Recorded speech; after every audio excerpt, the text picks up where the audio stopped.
Hello मेरे प्यारे योद्धाओं, कैसे हैं? आशा है खूब अच्छे होंगे, मन से पढ़ रहे होंगे। और बहुत दिन बाद हम आए। उसकी वजह ये था कि एक जगह मैं चला गया था और उस कारण मैं आप लोगों को वीडियो नहीं दे पाया। बहुत मुझे बुरा लगा, लेकिन आप आशा रखें, आज हो गया लगभग 23, 7, 3, 10। ये थोड़ा बड़ा चैप्टर ज़रूर है, तो मुश्किल से आप मतलब अगस्त के फर्स्ट वीक तक आपका कंप्लीट हो जाएगा। फिर रिवीजन स्टार्ट रहेगा। तो आज हम जो चर्चा करने वाले हैं, जो इसका थर्ड पार्ट बच गया था, मेंसुरेशन, मेज़रमेंट, यूनिट। तो यूनिट और मेज़रमेंट तो ख़त्म हो गया था। मेंसुरेशन का थर्ड पार्ट, उसमें मैं सारी चीज़ को लेकर के आया हूँ, इसके फॉर्मूले को। अब उसके बाद इसमें 2 दिन और लगेंगे, मतलब 5 वीडियो आपका जाएगा। 2 दिन में आपको जितने प्रीवियस ईयर के अच्छे क्वेश्चंस हैं वो सॉल्व कर लिया जाएगा। और तो आज हम सारे फार्मूले पर, क्योंकि यदि फार्मूला आपको अच्छे से आता है, मैं हट जाता हूँ, तब तक आप लोग इसका स्क्रीनशॉट ले लें। इस पर हम अच्छे से विवेचना करेंगे और आप ज़िंदगी में नहीं भूलेंगे। फिर उसके बाद देखिए क्या है, तो अब है क्या कि 2 तरह का, जब क्षेत्रफल की बात आएगी या परिमाप की बात आएगी, तो हमेशा क्या होगा, 2 बीमी होगा। 2 बीमी का मतलब आप देखिए एक ही बार में आपको समझ में आ जाएगा। जैसे सपोज़ करिए, हाँ, जैसे मान लीजिए ये है, तो ये आप देख रहे हैं, ये क्या है, ये है, ये इसका चारों तरफ का क्षेत्रफल जब मुझे निकालना हो, ये 2 बीमी हो गया। लेकिन फिर यदि हम त्रिबीमी की बात आप करते हैं, तो देखिए आपको अपने आप पता चल जाता है। जैसे मान लीजिए ये कप, तो ये एक बेलन टाइप का है, तो ये त्रिबीमी हो गया। तो हमेशा याद रखना है, जिसके 2 सतह को हम देख सकें वो 2 बीमी है, और जिसको 3 सतह में चारों तरफ से, जिसमें लंबाई, चौड़ाई, ऊंचाई तीनों हो, वो त्रिबीमी है। तो त्रिबीमी का आयतन होता है, और आयतन हमेशा घन मीटर में होता है। और जब क्षेत्रफल निकालते हैं तो वो क्या होता है, वर्ग मीटर में होता है। इसी पे सारे पे चर्चा करेंगे हम। आयत का, फिर आयत का विकर्ण, विकर्ण क्या होता है वो भी आप जान जाएंगे अच्छे से। तो इन सारे बातों पे चर्चा करेंगे। आप इसकी होता क्या है, मैं आप लोगों के लिए वीडियो बनाता हूँ, और मैं देखता हूँ कि जिस वीडियो में खूब मेहनत करता हूँ वो आप लोग नहीं देखते हैं, जिसमें बेकार का बना देता हूँ वो आप लोग, बेकार का मतलब नहीं, प्रयास तो मैं हमेशा अच्छा करता हूँ, लेकिन अपेक्षाकृत उन लोगों से, उन वीडियो से अच्छा नहीं बनता, उसको आप लोग खूब बढ़िया से देखते हैं। थोड़ा देखा करिए, लाइक किया करिए, ताकि मुझे भी अच्छा लगे। आप ही के लिए तो बनाता हूँ।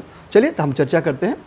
आयतन, तो हम लोग क्या चाहते हैं, आयतन का मापन, क्षेत्रफल तथा परिमाप। तो द्विबीमी, हमेशा हमने आपको क्या बताया कि द्विबीमी का क्षेत्रफल होता है, परिमाप होता है, और आयतन वक्र पृष्ठ या संपूर्ण पृष्ठ किसका होता है, त्रिविमी का होता है। तो हम त्रिभुज से शुरू करते हैं।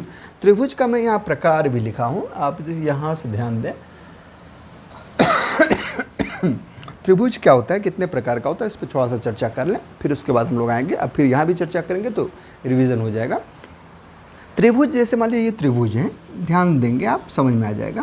तो त्रिभुज में आप क्या देख रहे हैं, ये कोण है, फिर ये भुजा है, ये शीर्ष है। शीर्ष का मतलब जहाँ दोनों मिल रहे हैं, शीर्ष, ऊंचाई, ये भी कह सकते हैं। तो 3 चीज़ है। तो इसमें 2 चीज़ आपने देखा, एक कोण देखा और एक भुजा देखा। तो भुजा के आधार पे त्रिभुज 3 प्रकार के, कोण के आधार पे त्रिभुज 3 प्रकार के, मतलब टोटल 6 प्रकार के हम लोग पढ़ेंगे। क्या क्या, भुजा के आधार पे त्रिभुज के प्रकार, और कोण के आधार। कोण के आधार पे हम लोग पढ़ा करते थे, कोण में पढ़ते थे, समकोण, न्यून कोण, अधिक कोण। उसी तरह यहाँ भी हो जाएगा समकोण त्रिभुज, जिसका एक कोण समकोण हो, 90 हो, और बाकी कोण न्यून कोण हो, क्योंकि हमको दोनों मिलाकर, तीनों मिलाकर 180 डिग्री ही चाहिए। फिर उसके बाद हम लोग आते हैं न्यून कोण, जिसके सारे कोण 90 से कम हो, जिसके सारे त्रिभुज के सारे कोण 90 से कम हो, उसको न्यून कोण कहेंगे, न्यून कोण त्रिभुज।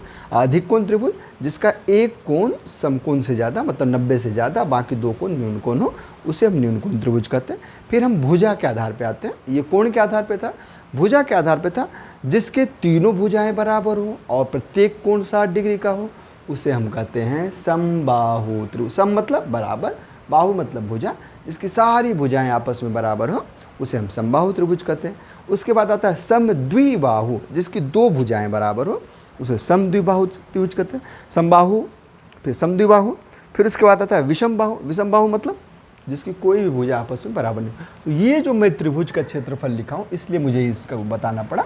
ये विषमबाहु त्रिभुज के लिए, इसको अंग्रेजी में हम क्या बोलते हैं, और इसको क्या बोलते हैं, इसको क्या बोलते, सबका है इक्वल से बना, इक्विलेटरल मतलब समबाहु, जिसके सभी भुजा जो हो वो क्या हो, तो ये इक्विलेटरल हो गया। फिर हाँ इधर आते हैं हम। तो ये जो हमने लिखा है ये विषमबाहु त्रिभुज के लिए लिखा है,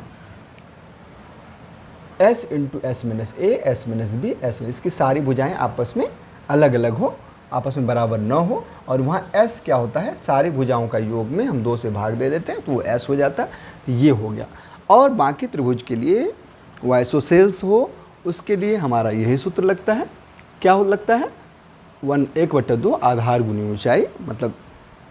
और तीसरा हमारा जो होता है त्रिभुज समबाहु, या 3/4 √3/4 भुजा स्क्वायर। तो ये हमारी त्रिभुज की बात आ गई।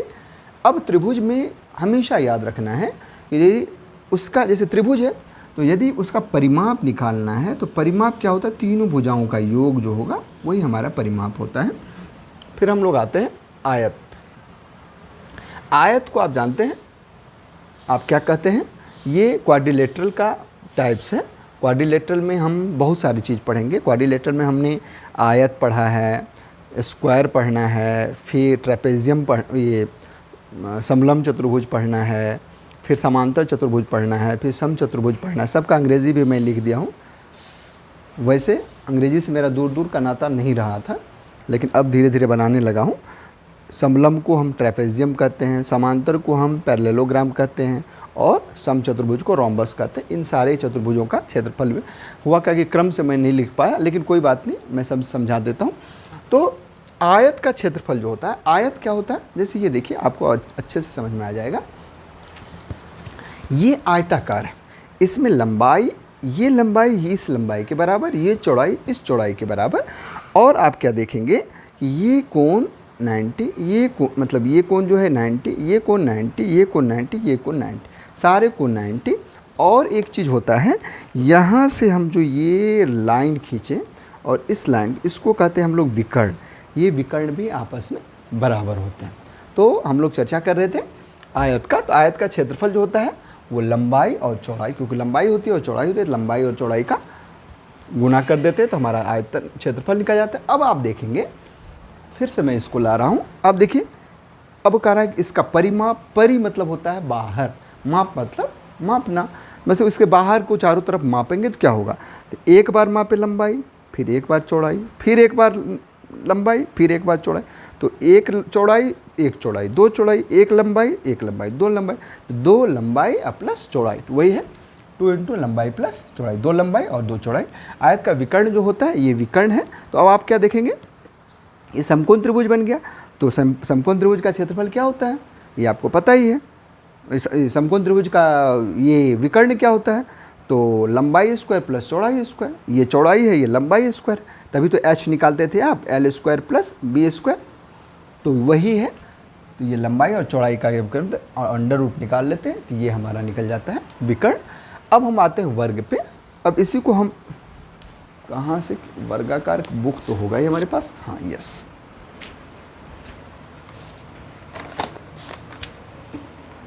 ये वर्गाकार बुक नहीं है। जैसे इतना हम कर दें यहाँ तक, ये जो येलो कलर का दिख रहा है ये वर्गाकार है। अब हम देखते हैं तो ये येलो जो दिख रहा है वो आपका वर्गाकार है। तो अब देखिए इसमें ये भी, ये भी, ये भी और ये भी, ये सारे आपस में बराबर हैं, इसलिए इसका जो क्षेत्रफल होगा वो होगा भुजा गुने भुजा। तो भुजा गुने भुजा। अब क्या है, विकर्ण क्या होता है, अब देखिए विकर्ण मतलब क्या होता है, यहाँ से लेकर के यहाँ और यहाँ से लेकर के यहाँ, इसका लंबाई चौड़ाई सब आपस में बराबर होता है। तो और प्रत्येक को 90 होता है। बस देखिए इधर ये भी a, मतलब भुजा को मान लेते हैं हम a, और ये भी a, तो a स्क्वायर और plus a square, 2a square हो गया। अब a बाहर आ जाएगा, वही हुआ है। तो a जब बाहर आ जाएगा तो a है भुजा अंडर √2, यही है √2 इंटू भुजा स्क्वायर। अब परिमाप क्या होगा, तो परिमाप आप जानते हैं, परिमाप एक ये साइड, ये साइड, ये साइड और ये साइड, तो चारों साइड मिला करके ये क्या हो जाएगा इसका परिमाप में 4 गुने भुजा, यही था। उसके बाद फिर हम देखते हैं वृत्त का क्षेत्रफल। तो वृत्त जैसे मान लीजिए मैं कड़ा पहना हूँ, ये भी वृत्ताकार, तो इसका क्षेत्रफल क्या होता है, तो पाई आर स्क्वायर होता है। आर कैसे हम निकालते हैं, तो ये आर त्रिज्या होती है, यहाँ से यहाँ तक जो होती है वो त्रिज्या होती है।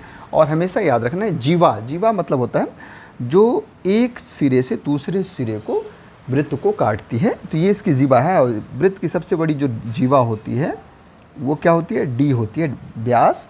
तो वृत्त का क्षेत्रफल पाई आर स्क्वायर होता है, आर क्या है, त्रिज्या है, परिधि क्या होती है 2 पाई आर है, और इसको 2r बराबर डी होता है, इसलिए पाई डी भी कह सकते हैं। अब हम आते हैं त्रिविमी में। ये क्यूब है, क्यूब मतलब जिसकी लंबाई चौड़ाई ऊंचाई सब बराबर हो। और मेरे पास मैं देख रहा हूँ कि यदि मुझे दिख जाए, नहीं दिख रहे हैं, यदि दिख जाता तो मैं आपको और अच्छे से समझा पाता, पॉसिबल नहीं लग रहा है मुझे। हाँ चलिए, आप ये मान लीजिए कि लूडो का पासा,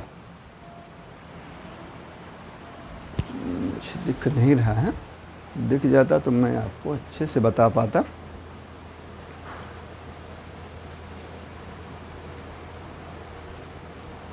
चलिए कोई बात नहीं, हम लोग चर्चा करते हैं। मैं कोशिश ये करता हूँ कि देखने के लिए आपको ज़्यादा अच्छा समझ में आ जाता है। चलिए ठीक है, क्यूबाई मतलब होता है जिसकी लंबाई चौड़ाई और ऊंचाई आपस में, जैसे कोई बक्सा ले लीजिए आप, बक्सा में आप क्या देखते हैं, लंबाई चौड़ाई और ऊंचाई बराबर होता है। मैं आपको और अच्छे से समझा पाता, देख नहीं पा रहा हूँ मैं उस तरह का आकृति।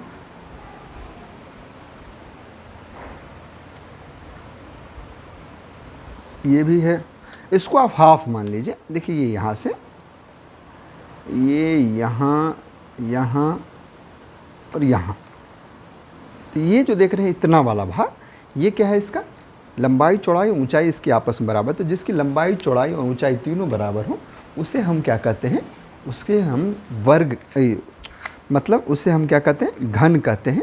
और इसकी अंग्रेजी जो होती है वो क्यूब होती है। तो घन का आयतन जो होता है, चूँकि लंबाई चौड़ाई ऊंचाई सब बराबर होती है, तो भुजा गुने भुजा गुने भुजा, भुजा क्यूब होता है। घन का विकर्ण, घन का विकर्ण का मतलब होता है एक सिरे से लेकर के यहाँ तक जो भाग होता है, जैसे ये यहाँ से यहाँ तक का भाग जो होता है, इसी को घन का विकर्ण कहते हैं। तो वो ये यहाँ से यहाँ तक आ जाएगा, ये इस कोने से लेकर के इस कोने तक आएगा, इसी को विकर्ण कहते हैं। तो घन का विकर्ण √3 गुना भुजा। और घन का संपूर्ण पृष्ठ मतलब यहाँ यहाँ यहाँ यहाँ यहाँ सारा क्या होगा, तो 6 गुने, क्योंकि एक पृष्ठ हो जाएगा भुजा स्क्वायर, वर्ग है भाई, वर्ग का ही चारों तरफ वर्ग मिला देंगे तो एक घन हो जाएगा। भुजा स्क्वायर 6 फलक है, तो 6 गुने भुजा स्क्वायर। अब हम आते हैं घनाभ पे, और घनाभ के लिए हमारे पास तमाम सारे संसाधन हैं जिसको मैं सही से दिखा सकता हूँ, अच्छे से दिखा सकता हूँ। जैसे देखिए ये क्या है, घनाभ के आकार का है। अब घनाभ के आकार का मतलब क्या है कि जिसमें लंबाई हो, चौड़ाई हो, ऊंचाई हो और तीनों अलग अलग हो सकता है, एक दो मतलब एक समान हो जाए। यदि तीनों बराबर हो जाएगा तो वो क्या हो जाएगा, तीनों बराबर हो जाएगा तो वो घन हो जाएगा, उसको क्यूब कहेंगे। ये क्यूबाइड। तो घनाभ का आयतन क्या होता है, लंबाई स्क्वायर प्लस लंबाई इंटू चौड़ाई इंटू ऊंचाई। अब घनाभ का विकर्ण क्या होता है, विकर्ण का मतलब ये यहाँ से इस सिरे तक, तो उसका होता है लंबाई चौड़ाई और ऊंचाई का स्क्वायर को हम क्या करेंगे, जोड़ देंगे, तो वो और उसका अंडर रूट निकाल लेंगे, तो वो हमारा घनाभ का विकर्ण हो जाएगा। घनाभ का संपूर्ण पृष्ठ मतलब ये, तो इसमें क्या है, एक बार एल बी होगा, 2 इंटू एल बी बाई क्षेत्रफल हम निकालेंगे। तो एल बी 2 बार होगा, एक इधर, फिर 2 इधर, तो लंबाई गुने चौड़ाई प्लस एल मतलब होता है लेंथ, बी मतलब ब्रेड्थ, लंबाई गुने चौड़ाई, फिर चौड़ाई गुने ऊंचाई प्लस ऊंचाई गुने लंबाई। ये हो गया इसका संपूर्ण पृष्ठ। अब हम लोग आते हैं बेलन। बेलन के लिए भी हमारे पास, जैसे हमारी बच्ची इसमें, ये देखिए ये बेलन के आकार का है। हाँ, तो इसमें देख रहे हैं कि ये यहाँ से सर्कल है, तो कई सर्कल मिलाकर के, मतलब सर्कल में यदि हम लेंथ दे दें तो ये क्या हो जाएगा, हमारा बेलन हो जाएगा। अब इसी की हम चर्चा करते हैं। तो बेलन का आयतन क्या होता है, इसमें क्या देख रहे हैं, ये पाई है, ये 1, फिर ये 2, ये 3, ऐसे ऐसे करके। इसमें h भी है, तो पाई आर स्क्वायर वृत्त की क्षेत्रफल होता है और उसमें हम h लगाते हैं, ये h लगा दें तो ये क्या हो जाएगा, बेलन का आयतन। फिर उसके बाद बेलन का वक्र पृष्ठ क्या होता है, वक्र, इसमें दो दो पृष्ठ होते हैं, एक वक्र पृष्ठ बाहर बाहर का, फिर एक अंदर अंदर का। तो बेलन का वक्र पृष्ठ होता है 2 पाई आर, यहाँ का होता है इधर का 2 पाई आर, और फिर h भी है तो 2 पाई आर एच, और संपूर्ण पृष्ठ में तो अंदर का भी क्या हो जाए तो 2 पाई आर इसका और r प्लस एच, ये संपूर्ण पृष्ठ हो गया। अब हम आते हैं शंकु। शंकु को अंग्रेजी में कहते हैं, ये सिलेंडर हो गया, सिलेंडर की तरह, जो गैस वाला सिलेंडर है उसके तरह दिखता है, इसलिए सिलेंडर उसका नाम ही रह गया। फिर कोण मतलब शंकु, शंकु का आयतन क्या होता है, इसमें आप देख रहे हैं 1/3 पाई आर स्क्वायर एच होता है। अब शंकु का वक्र पृष्ठ, वक्र पृष्ठ मतलब ये इधर से ऐसे करके क्या होगा, तो उसको कहते हैं पाई आर एल। अब एल क्या होता है, इसमें आप क्या देख रहे हैं, ये समकोण बन रहा है, जब ये समकोण बन रहा है तो r square plus H square, मतलब हम बेस और हाइट दोनों का स्क्वायर कर देते हैं तो ये हमारा एल हो जाता है। वही समकोण त्रिभुज है, तो हाइपोटेनस जैसे हम लोग निकालते हैं लेंथ और ब्रेड्थ का स्क्वायर करके, तो वही है पाई आर एल। एल बराबर क्या होता है, R square plus H square, और शंकु का संपूर्ण पृष्ठ क्या होता है, pi R into R plus L. अब हम लोग आते हैं स्फेयर और हेमिस्फेयर पर, गोला और अर्धगोला पर। गोले का आयतन, अब गोला तो आप जान सकते हैं गेंद है, या फिर गेंद तो दिख जाना चाहिए, चलिए नहीं है तो कोई बात नहीं, गेंद हो गया या फिर बॉल, कटोरा हेमिस्फेयर का उदाहरण हो जाएगा जो गोल गोल हो। तो इसका क्या होता है, गोले का आयतन 4/3 पाई आर क्यूब होता है। गोले का संपूर्ण पृष्ठ का होता है पाई आर स्क्वायर होता है। फिर अर्धगोला, इसमें से आधा कर दें तो जब 2/3 2 से भाग देंगे तो 2/2 दूनी 4, 2 से कट जाए तो 2/3 हो गया, 2/3 पाई आर क्यूब। अर्धगोले का वक्र पृष्ठ वही, फिर 4 में भाग दे देंगे तो 2 पाई आर स्क्वायर। अर्धगोले का संपूर्ण पृष्ठ फिर वही जो है तो 3 पाई आर स्क्वायर। अब हम लोग आते हैं त्रिभुज। हमने फिर से एक बार चर्चा कर दी, उधर भी किया था। त्रिभुज जो होता है कोण के आधार पे 3 प्रकार का, समकोण त्रिभुज, न्यून कोण त्रिभुज और अधिक कोण त्रिभुज। समकोण त्रिभुज जिसका एक कोण 90 हो और बाकी 2 न्यून कोण हो, उसको हम समकोण त्रिभुज कहते हैं। समकोण त्रिभुज के बाद फिर हम आता है उसका क्षेत्रफल क्या होता है, 1/2 गुणे आधार गुणे शीर्षलंब। फिर न्यून कोण त्रिभुज जिसका एक भी कोण समकोण न हो, मतलब सब 90 से कम हो, उसे हम न्यून कोण त्रिभुज कहते हैं। अब क्या समबाहु त्रिभुज न्यून कोण त्रिभुज है, यस, क्योंकि उसका प्रत्येक 90 से कम है, क्योंकि 60 होता है। फिर अधिक कोण त्रिभुज जिसका एक कोण, त्रिभुज का एक कोण, त्रिभुज में 3 कोण होते हैं तो त्रिभुज के तीनों कोणों का योग 180। मान लीजिए एक 120 हो गया तो बाकी दोनों मिलाकर के 60 होगा। तो जिसका एक कोण 90 से ज़्यादा और बाकी 2 कोण न्यून कोण हो, उसे अधिक कोण त्रिभुज कहते हैं।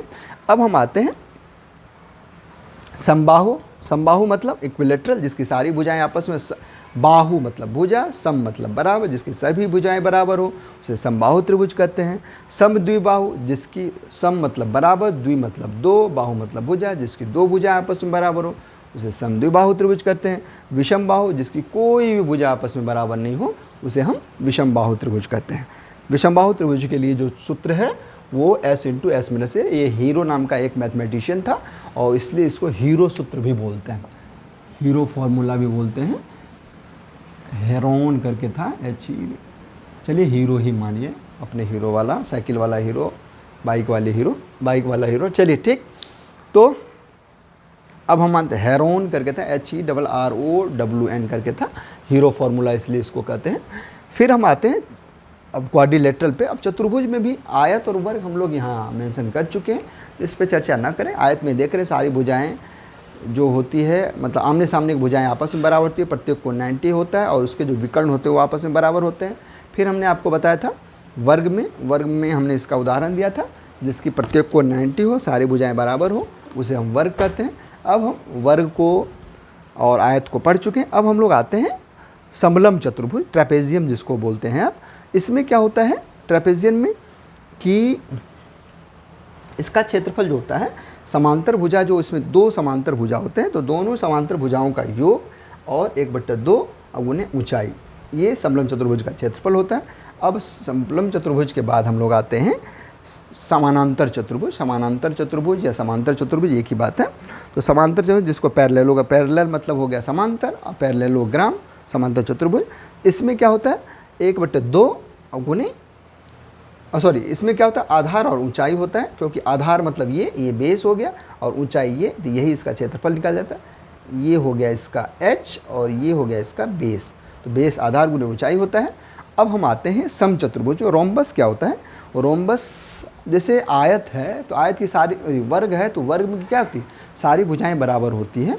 तो समलंब चतुर्भुज जिसको रोम्बस आप कहते हैं, सॉरी समचतुर्भुज जिसको आप रोम्बस कहते हैं, उसकी भी सारी भुजाएं आपस में बराबर होती है, लेकिन वर्ग में प्रत्येक कोण 90 होता है, इसमें कोई कोण 90 नहीं होता है, इसलिए यह रोम्बस है।